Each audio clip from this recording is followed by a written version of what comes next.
Hey, I'm Amy from Trees Not Teas, and we offer runners the choice to turn down a finisher's tee and plant a tree instead. And today we are very excited to be talking to Elise Downing, who at the age of 23 became the youngest and only female to run a lap of the coast of the UK, unsupported. And coasting, her book about the journey, will be out next month. Hi, Elise. Hey, Amy, thanks so much for having me. Thanks for talking to us. Yes, definitely. So this unsupported journey around the coast of Britain, absolutely epic. What made you decide to do it? Oh, well, it seemed like a good idea at the time. I was, like you said, I was 23. I'd kind of just finished university and I was working in London doing a graduate job. And I worked for a startup and we were delivered stuff to customers. And I was looking at a map one day to see if we could deliver something to a customer in the Scottish Highlands. And I don't know why, when an idea just pops into your brain was fully formed. I was like, I wonder if anyone's been around the coast of Britain before. And I did a bit of research and people had walked and cycled, but no one had really ran it at the time. And I really was not a particularly good runner. I don't know why. You hadn't been running for long at that point, had you? No, I'd been running for 2 years, and I'd done a pretty disastrous marathon at that point, and I'd done a little bit, but I really wasn't sorry, there's a fly buzzing. I really wasn't an experienced ultra runner by any means. I didn't even know how much there was to ultra running. I think I didn't know. I think the only reason I thought I could do it was because I didn't know what I didn't know. I didn't realise that all these people out there doing all the mad things they are doing. Would be so amazed. Came into my brain, and I actually recorded a podcast a few weeks ago, and on the caption of it, the host put, "You can't possibly overstate how unprepared Elise was." Brilliant.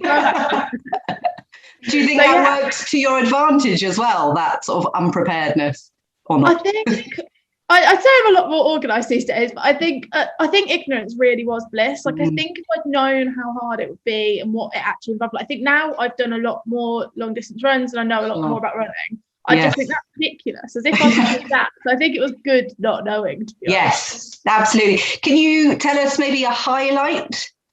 Yeah, so I think there were lots of highlights, but there was definitely a real one when I started in Greenwich in London and ran clockwise around, so I did kind of the south coast of England, then Wales, then up the west coast, and then around Scotland. And for a lot of it, the hardest bit was just the never endingness of it. However far I'd run, there'd just be so much more to go.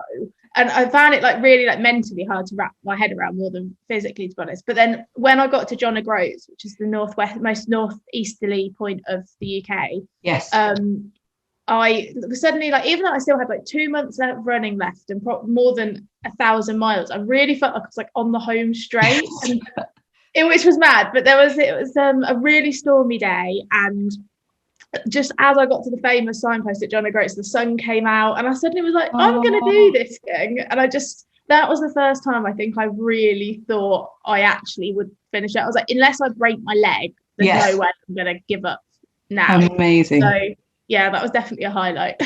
What about a low light? I think it was. So there were lots of kind of smaller low lights where basically just had wet feet for weeks on end, which was a bit rubbish. But there was one kind of standout one, which was kind of the flip side of that, really. It was early March, late February, and I just started running around Wales, on the south coast of Wales, and I'd actually been home for the weekend. It was one of only 2 times I left the coast while I was doing it, and because my grandma had written a book, and I thought, I can't not go to her book launch. And I got the train back to Swansea, and I just remember thinking, I've ran more than 1,000 miles, and if when I'd set out I just told people I was doing a 1,000 mile adventure, it almost is the same as 5,000 miles in that it's just a really long way. And I was like, I could have finished this big adventure basically now, and everyone would be very impressed. And I was like, why did I pick something quite so long? And I think it was just that never endingness. But I remember crying on the train back to Swansea endlessly, and all these people really kindly kept asking me if I was okay. Obviously, something awful had happened, and I was thinking, I've got to go for a run, and they were like, oh, cool. So, Oh, wow. Yeah, that was a low point. I heard you talking as well on another interview that you did about facing so many fears. And that to me sounded, almost as impressive as the running, the amount of things the fears that you overcame during the run. Yeah, I think I just had this in my head. Like I knew that I wasn't the most like experienced, adventurous person, but I think I just had in my head that I would take that first footstep of the adventure and suddenly become a new person. So I'd never done any world camping on my own, but I just thought I'll just suddenly know what to do. And obviously that didn't happen. I was exactly the same person as 30 seconds before. And I spent a lot of it kind of grappling with like just thinking I wasn't doing it right, even though I was doing it and no one had really done it before, so there was no right way to do it. But I think I'd follow other people doing adventures and be like, well, they seem to be like, I don't know, being a bit snazzy kit or something. Yeah, and just worrying about that a lot, which was ridiculous because you just have to do it in your own way. But I spent a lot of time worrying about that. Fair enough. Well, it was an absolutely amazing feat. Just to talk a little bit about Trees Not Teas. So you've obviously done various events and things since then. What do you think about Trees Not Teas and what we're trying to do here?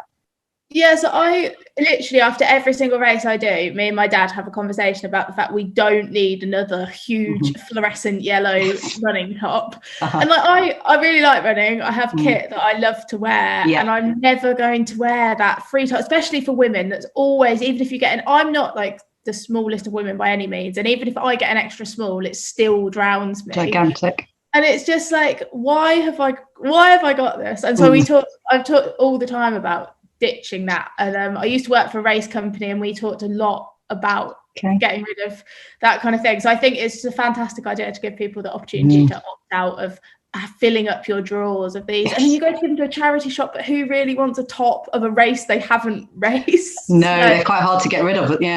Yeah, so I think it's a fantastic idea to give people that option because it's something I've been ranting about for years.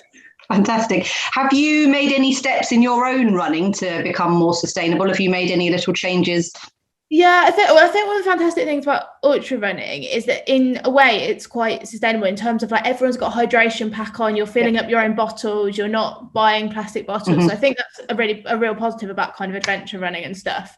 And also I don't drive, so by nature all of my adventures are fairly sustainable. I'm either getting a lift at worst or like getting a train, public transport, or getting something around 2 feet. And I think like that's something I feel really passionate about because I think that so many of these amazing outdoor places every summer and I'm definitely guilty of doing it, but we swarm on them and like suddenly there's endless traffic, car parks full. And I think trying to think of ways we can enjoy the outdoors without driving to a beauty spot is actually like a big step we can all be making. Absolutely.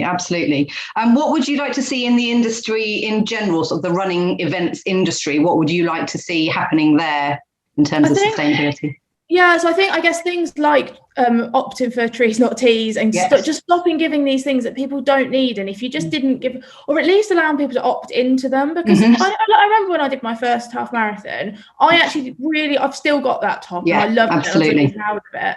So it's not taking that away. It's just letting people opt out when people do a lot of races. And I think there's also like, I worked for a swim run company. We didn't have any plastic bottles on the course. Like you had to have a reusable cup that you just like clipped to your running shorts and filled up. And I think just making that the default really, so that, because I think when someone's ran a long way and they're really tired, you might not be making the most sustainable choice. But just making that the option, I think, is a massive thing that races can be doing. Definitely.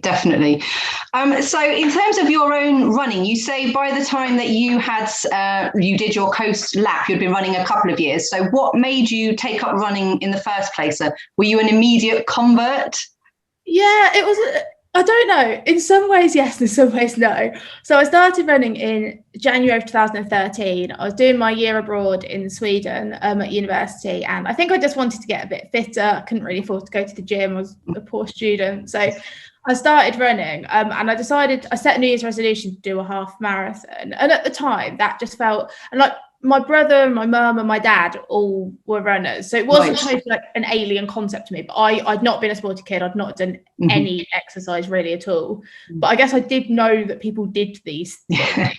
But I just remember thinking it was like barbaric that I could run for 2 hours without stopping. I was like, that is mad. That's not something I'm ever going to be able to do. Yeah. And I went for a run around the block and it took for 10 minutes and I got back and I was like, there's no way I'm ever going to be able to run further than that. Right. But I think what I really liked about it was the fact that then a few weeks of like plugging away after that, I could run for half an hour without stopping. And the not stopping felt very important to me at the start, which is funny because in ultra running, it's all about stopping. But the not stopping was really important. And then I ran for an hour and then I did that half marathon. And it almost felt like a kind of magic because I was like, I couldn't do this thing. And now I can do it. And it was very tangible. And I think that's what I really liked about it. Like, it's brilliant. Yeah, it just felt such a great journey. Absolutely. So you said that you wouldn't necessarily want to do another adventure quite on the scale of the coastal lap, but you've still racked up a pretty impressive, list of ultras and marathons and hikes and everything in the meantime. Have you got a to-do list? Is there more to come? What's next for your running? So I think something that I found was I loved doing the coast and it was a great experience, but obviously it's not really conducive to having a normal life. No. And I think what I realized when I was reading that run is that I actually really value like having friends and connections and seeing my family and having a bit of routine. And I don't think the life of like a professional adventure going on endless 6-month year-long trips was something that I wanted. But I equally found that I think you can fit so much in around like having a day job and going on adventures at weekends and evenings. And I love, like, my favorite thing to do is there's like the UK especially has some amazing like long distance trails that you can run or walk over like a few days over a long weekend. And that I love doing that kind of thing. And then the next few months I've got I'm doing a 5-day race in Mexico in November, which I'm really excited about. So that's my next like big adventure if it can go ahead. Not for COVID, but I think like a lot of people, my running journey started with running Born to Run, which goes is all about the Humara, hopefully I'm saying that right, tribe who run through the Copper Canyons in Mexico. Right. And the race actually goes through there. It's an ultra race. So I'm very excited about that. Oh, that will feel very meaningful then. Amazing. I'm really excited. That would be brilliant. So congratulations on the upcoming publication of your book. How was writing it? How did you find the process of writing the book? Actually very similar to going on a long run. Like a lot of time by yourself, slogging away in your own head. I think because it took, I finished the runs five years ago now. So it took me a little while to actually put pen to paper. And I think I didn't want to write the book unless I was ready to be kind of really honest about the whole experience. Like, I didn't want to just write this really sugar-coated adventure story about meeting nice people and nice views. And I think it is quite personal, which every time I remember that I'm basically letting the world read my diary, I'm a bit like, oh my gosh. But I think the hardest thing about writing it was, obviously it expands from about 6 years ago. And I was like, and there are lots of things in it that happened. I don't know, I'd say I felt really upset about at the time, and I don't even think about anymore. Right. And I think it was like getting yourself back in that mindset of like, because I think it's easy to just look back and be like, oh, it's all fine. It's like, oh no, actually there were some like things that happened. But I think it was almost like dialing back in, because now I'm like, I never think about these things, but obviously by writing about it, you have to think about it a lot. So go through it again. But it was really nice. I made a lot of videos and I posted them to Facebook when I was doing the run. So the start of the writing process, I made this huge spreadsheet and literally plotted every single day of the run. And then I went back and watched all these videos and like made notes. And then that helped me like remember other bits. And it was actually so nice to go back and remember all these things I'd kind of forgotten about, or like people had stayed with. And I'd be like, oh, that did happen. And it was actually really nice to like relive that side of it. Yeah, so it was mainly a positive experience going back to relive that then. Yeah, definitely. Not negative in any way, just a bit almost like I think I have had a bit of a tendency to brush some things off, and I'm like, no, actually, I want to know what it actually felt like to do that run at the time, rather than 5 years on when I do just think about the highlights. Really. The nice bits, But it was really nice to go back and remember the nice bits. Oh, fantastic. Well, thank you so much for taking the time to talk to us. And we are going to be doing a giveaway of your book on our Instagram. So that's very cool. So again, thank you so much, Elise. It's been great talking to you. And good luck in Mexico if you get to go. Thanks. Yeah, I really hope so. Fingers crossed. Thank you.